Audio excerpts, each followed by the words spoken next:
রাধে রাধে বন্ধুরা, আজ তোমাদের দেখাবো নারকেলের পুর ভরে পুলি পিঠে। তো তার জন্য আমি ওই নারকেল গুড় এবং গুঁড়ো দুধ বসিয়ে দিয়েছি, জালে বসিয়ে দিয়েছি। আরেকটু গুঁড়ো দুধ দিয়ে দিলাম।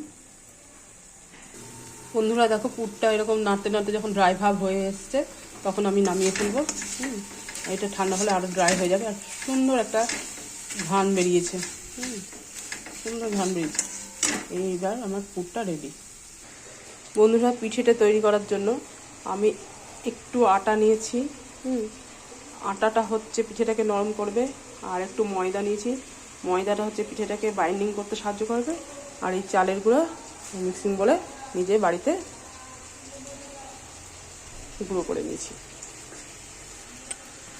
তার সাথে একটু দিচ্ছি সাদা তেল, পিঠেটা নরম সফট হবে।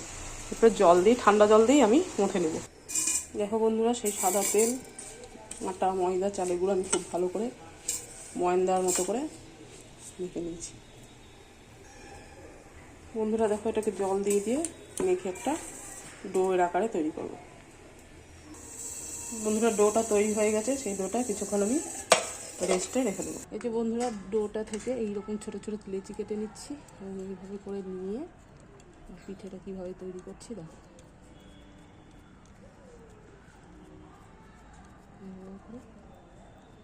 সুন্দর একটা বাটির মতো করে নিলাম, একটু করে পুর ভরছি।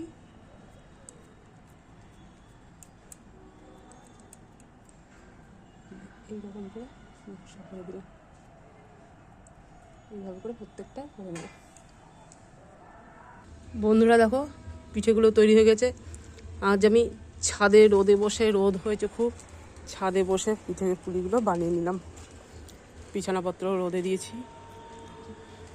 খুব সুন্দর রোদ উঠেছে আজকে, কড়কড়ে রোদ উঠেছে, অনেক দিন বাদে রোদটা উঠেছে।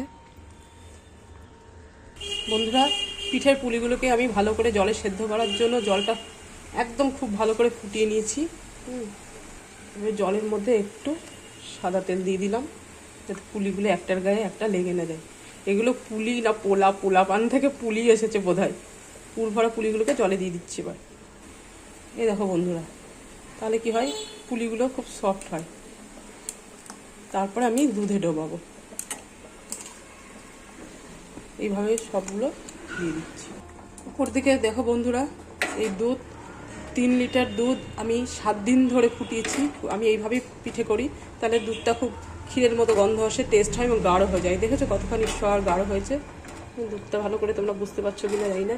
এই দেখো বন্ধুরা, সরগুলো দেখেছো, সরটা কত মোটা হচ্ছে। এই ফুটে যখন উঠছে সেই মুহূর্তে আমি একটু ঘি, সিকি ভাগ ঘি দিয়ে দিলাম। দেখেছো সর কীরকম মোটা হয়েছে? দেখেছো সর? 7 দিন ধরে আমি এইভাবেই পিঠে করি প্রত্যেক বছর, এইভাবে। দেখেছো সর? দেখেছো কীরকম হয়েছে? 3 লিটার দুধে প্রায় 1 লিটার বানিয়ে ফেলেছি।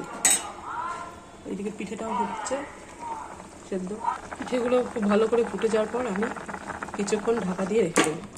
এইভাবে পিঠে করে দেখো বন্ধুরা, খুব সুন্দর হয়। ধোঁয়া বেরিয়ে গেছে, এতটা ফুটেছে, খুব সফট হয় পিঠেগুলো।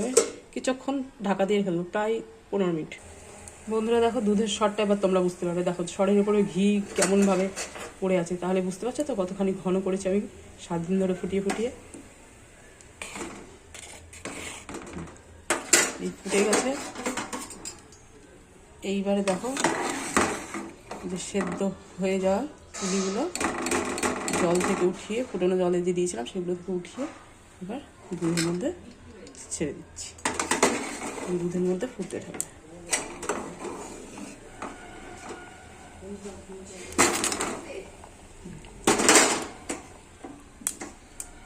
আর বন্ধুরা দেখো, আমি যে সসপ্যানে দিয়েছি, এটা তোমরা চেষ্টা করবে চওড়া পাত্র সসপ্যানেই দিতে, বাটি বা হাঁড়িতে দেও না, তাহলে একসাথে পিঠেগুলো না নষ্ট হয়ে যাওয়ার সম্ভাবনা থাকে। সসপ্যান মানে বড় ছড়ানো পাত্রে দিলে কি পিঠেগুলো আলাদা আলাদা ছড়িয়ে থাকে, খুব সুবিধে হয়। এই দিকে দেখো, পিঠেগুলো ফুটে উঠেছে। অনেকক্ষণ ফোটাবো। ওই দিকটাও ফুটে আছে, আমাদের জলে সেদ্ধ হয়ে গেছে। বেশি না ফোটালেও হবে, তবুও ফুটিয়ে নেবো। খুব সফট হবে, খুব টেস্টি হবে। বন্ধুরা দেখো, ফুটে উঠেছে, সেদ্ধ হয়ে গেছে, খুব সুন্দর সেদ্ধ হয়েছে। সেদ্ধ তো আমি আগে করেইছিলাম জলে, তোমরা জানো। হ্যাঁ, এইভাবে ঘি দিলে একটা সাথে একটা লাগবেও না। আর জলও আমি সাদা তেল দিয়ে দিয়েছিলাম। আর এই পিঠেটাতে আমি পুলি পিঠেটাতে আমি নলেন গুড় আর এলাচ কিচ্ছু দিই না, কারণ আমার মেয়ে পছন্দ করে না। নলেন গুড় দিলে ওই দুধের যে একটা সুন্দর গন্ধ, ফুটে ফুটে আমি 7 দিন ধরে ফুটিয়ে একটা সুন্দর গন্ধ করেছি, সেই গন্ধটা আসে না। 7 দিন ধরে ফুটি ফুটি। আর নিয়েছিলামও আমুলের গোল্ড ফুল ক্রিম দুধ, ফুটে উঠেছে। এবার আমি এই এতটা পরিমাণ চিনি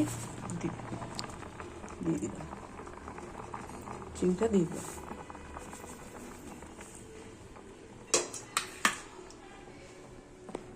দেখো বন্ধুরা, হয়ে গেছে, অনেক ঘন হয়ে গেছে। এত ঘন হয়েছে যে পিঠেগুলো জেগে জেগে গেছে। দেখো আমি দুটো তোমাদের তুলে দেখাচ্ছি। এই দেখো, দেখছো ঘিগুলো ভাসছে, খুব টেস্ট হয়। তোমরা করে খেও, খুব সফট হয়েছে। কেমন হয়েছে জানিও।